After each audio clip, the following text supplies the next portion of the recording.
अगर आप एक ट्रैवलर हैं, टूरिस्ट हैं या किसी दूसरी कंट्री में ट्रैवल करने जा रहे हैं, तो ये बात आपको अच्छी तरीके से मालूम होनी चाहिए कि लगभग 20,000 से ज़्यादा लोगों को हर साल फ़्लाइट की बोर्डिंग करने से मना कर दिया जाता है या फिर दूसरे देश पर पहुंचने पर वहां के एयरपोर्ट से वापस कर दिया जाता है, डिपोर्ट कर दिया जाता है। उसका सबसे बड़ा रीज़न है कि ट्रैवलर्स को वीज़ा, डिफरेंट टाइप के वीज़ा की जानकारी ना होना, वीज़ा के डॉक्यूमेंटेशन या किस प्रकार के कौन कौन से वीज़ा होते हैं और कौन सी कंट्री आपको किस तरीके का वीज़ा प्रदान करती है, ये सारी जानकारी जब आपको नहीं होती है तो ये सारी मुश्किल आपको फेस करनी पड़ती है, जिसकी वजह से लाखों रुपये आपके टिकट पर लगे होते हैं। अगर आप पूरी फैमिली के साथ ट्रैवल कर रहे हैं तो बहुत सारा पैसा आपका, खास तौर से उनके लिए जो मिडिल क्लास से आते हैं, उनका बहुत सारा पैसा बर्बाद हो जाता है और उनको दूसरे देश से या तो वापस आना पड़ता है या अपने ही देश से फ़्लाइट की बोर्डिंग करते समय वापस आना पड़ता है। तो आज मैं आपको सारे तरीके के, एक ट्रैवलर या टूरिस्ट को दूसरे देश जाने के लिए किस किस प्रकार के वीज़ास होते हैं, उन सारे वीज़ा के बारे में मैं आपको जानकारी दूंगा, जिससे क्या होगा कि जब भी आप ट्रैवल करने जाएंगे तो आपको इन सारे वीज़ास की प्रॉब्लम से फेस नहीं करना पड़ेगा और आप आसानी से किसी दूसरे देश के ट्रैवल कर सकेंगे। तो चलिए शुरू करते हैं। नमस्कार दोस्तों, मैं हूं अमरदीप द्विवेदी और आप देख रहे हैं मेरा YouTube चैनल। दोस्तों, अगर आप विदेश यात्रा करने जा रहे हैं या किसी दूसरे देश में अगर यात्रा करने जा रहे हैं तो आपको सभी प्रकार के वीज़ा टाइप्स के बारे में पता होना चाहिए। अगर आप एक भारतीय हैं तो कौन से देश ऐसे हैं जो आपको ट्रांजिट वीज़ा देते हैं, कौन से ऐसे देश हैं जो आपको वीज़ा ऑन अराइवल देते हैं, कौन से ऐसे देश हैं जो आपको फ्री वीज़ा देते, फ्री वीज़ा एंट्री देते हैं और कौन से ऐसे देश हैं जो आपको स्टिकर वीज़ा देते हैं।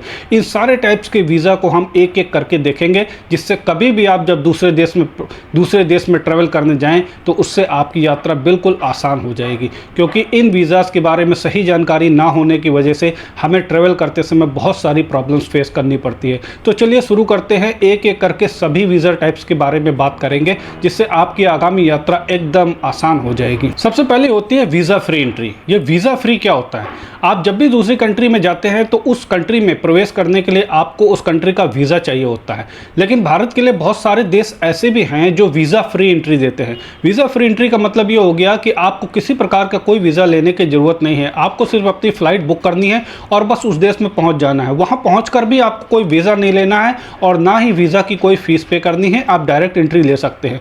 बस आपके पास आपका पासपोर्ट होना चाहिए या कोई एक आइडेंटिफिकेशन डॉक्यूमेंट होना चाहिए। ज़्यादातर ऐसा वीज़ा एक देश दूसरे देश के साथ तभी देता है जब उनके बीच ऐसा द्विपक्षीय समझौता हुआ हो, या ज़्यादातर देखा गया है कि पड़ोसी देशों के साथ अगर आपके अच्छे ताल्लुकात हैं तो फिर ऐसी जगह पर आपको वीज़ा फ्री एंट्री मिल जाती है। भारत के मामले में जैसे भारत और नेपाल के बहुत अच्छे संबंध हैं, इस कारण से ही भारत के लोग नेपाल में वीज़ा फ्री एंट्री ले सकते हैं और नेपाल के लोग जो है भारत में कभी भी वीज़ा फ्री एंट्री ले सकते हैं। ठीक इसी तरीके से भूटान है, भूटान भी अगर आप जाना चाहें तो वीज़ा फ्री एंट्री ले सकते हैं। ऐसे 16 से ज़्यादा देश, 16 से आज की तारीख में 2025 में 16 से ज़्यादा देश ऐसे हैं जो आपको वीज़ा फ्री एंट्री देते हैं, जिनकी लिस्ट मैं वीडियो में यहाँ पर मेंशन कर दूंगा, जो आप स्क्रीनशॉट ले सकते हैं और देख सकते हैं, वीडियो को पॉज करके उन लिस्ट को देख सकते हैं। ट्रांजिट वीज़ा क्या होता है? ट्रांजिट वीज़ा की ज़रूरत तब पड़ती है जब आप किसी एक दूसरी कंट्री में जा रहे हैं, लेकिन उस कंट्री में जाने के पहले आपको किसी और कंट्री से हो करके जाना है। ज़्यादातर ऐसे वीज़ा आपको तब दिए जाते हैं जब आप एक कंट्री से दूसरी कंट्री में रुककर वहाँ से बिना रुके तीसरी कंट्री में पहुँचें। जैसे मान लीजिए कि मैं इंडिया से अमेरिका जाना चाहता हूँ, तो अगर मेरी फ़्लाइट इंडिया से फ्रांस जा रही है और फ्रांस पे रुक के वहाँ पर मेरी फ़्लाइट चेंज हो रही है या मुझे एयरपोर्ट पर उतरना है और इसके बाद वहाँ से मैं यूएसए की फ़्लाइट लूँगा, तो उसके लिए ज़रूरी है कि फ्रांस का ट्रांजिट वीज़ा आपके पास होना चाहिए, क्योंकि बहुत सारी कंट्रीज़ ऐसी हैं कि जब तक आपके पास ट्रांजिट वीज़ा नहीं है वो एयरपोर्ट से बाहर आपको नहीं जाने देंगे। तो ऐसे वीज़ा को हम ट्रांजिट वीज़ा कहते हैं। तो ट्रांजिट वीज़ा के लिए बहुत आसान तरीका होता है, आप इसको अप्लाई कर सकते हो, ट्रांजिट वीज़ा पा सकते हैं। वीज़ा ऑन अराइवल उस वीज़ा को कहते हैं जब आप दूसरी कंट्री में जाएंगे और वहाँ पर उसके एयरपोर्ट पर या फिर उसके बॉर्डर पर पहुँचते ही आपको वीज़ा ग्रांट कर दिया जाएगा। उसकी एक नॉमिनल फ़ीस होती है जो आपको पे करनी पड़ेगी।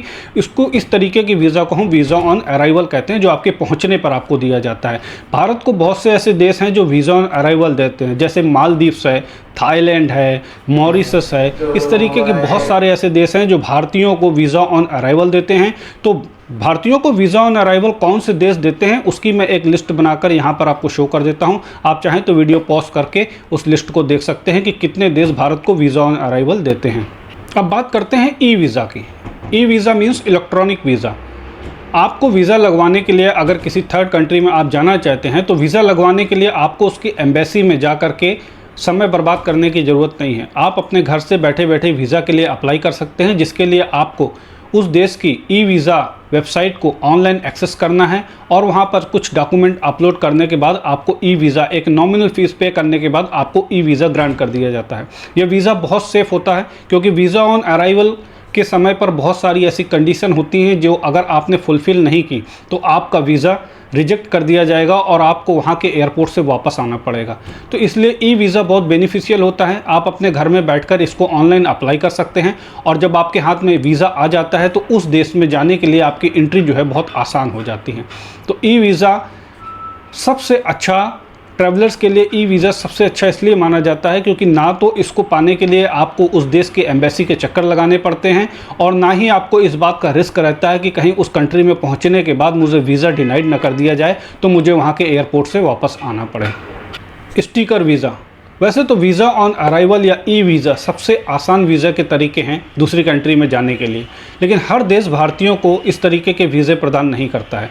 उसके लिए आपको स्टिकर वीज़ा के लिए भी अप्लाई करना पड़ता है। बहुत सी कंट्री हैं जैसे यूएसए है, कनाडा है या और भी कई इस तरीके की कंट्रीज़ हैं। शेंगन का एरिया है, शेंगन में बहुत सारी यूरोपियन कंट्रीज़ हैं जो आपको ई वीज़ा नहीं देती हैं। उसके लिए आपको स्टिकर वीज़ा के लिए ही अप्लाई करना पड़ता है। तो स्टिकर वीज़ा को अप्लाई करने के लिए आपको उस देश की एम्बेसी या कॉन्सुलेट के चक्कर लगाने पड़ते हैं। बहुत सारा डॉक्यूमेंटेशन होता है, आपका बैंक स्टेटमेंट होता है, बहुत सारे सपोर्टिंग डॉक्यूमेंट्स होते हैं। इसके लगने के बाद कहीं जब आपको वीज़ा ग्रांट किया जाता है और वीज़ा ग्रांट होने के बाद आपके पासपोर्ट पर एक स्टिकर जैसा वीज़ा चिपका दिया जाता है, जिसे हम स्टिकर वीज़ा कहते हैं। स्टिकर वीज़ा सारे वीज़ों से अगर आप कंपेयर करेंगे तो सबसे ज़्यादा लेंदी है। सबसे ज़्यादा लेंदी प्रोसेस होने के कारण सबसे ज़्यादा आसान जो है वो या तो वीज़ा फ्री कंट्रीज़ होती हैं आपके लिए या फिर वीज़ा ऑन अराइवल होता है। तो दोस्तों, ये थी मेरी सभी प्रकार के वीज़ा के बारे में जानकारी। अगर आपको अच्छी लगी हो तो प्लीज़ वीडियो को लाइक ज़रूर करना। और हाँ, जब भी आप दूसरी कंट्री ट्रेवल करने जा रहे हैं तो इन सारे वीज़ा टाइप्स के बारे में अच्छी तरीके से जानकारी रखना आपके लिए ज़रूरी है। ख़ासतौर से जब आप अपनी फैमिली के साथ जा रहे हैं तो किस देश में जा रहे हैं और उस देश का वीज़ा प्रोसेस क्या है। ख़ासतौर से आपके लिए कोई एक देश किसी दूसरे देश को वीज़ा टाइप अलग हो सकता है और आपकी नेशनलिटी के हिसाब से वीज़ा टाइप अलग हो सकता है। तो मिलते हैं नेक्स्ट वीडियो में। मेरे वीडियो को लाइक करना, चैनल को सब्सक्राइब करना। तब तक के लिए बाय बाय।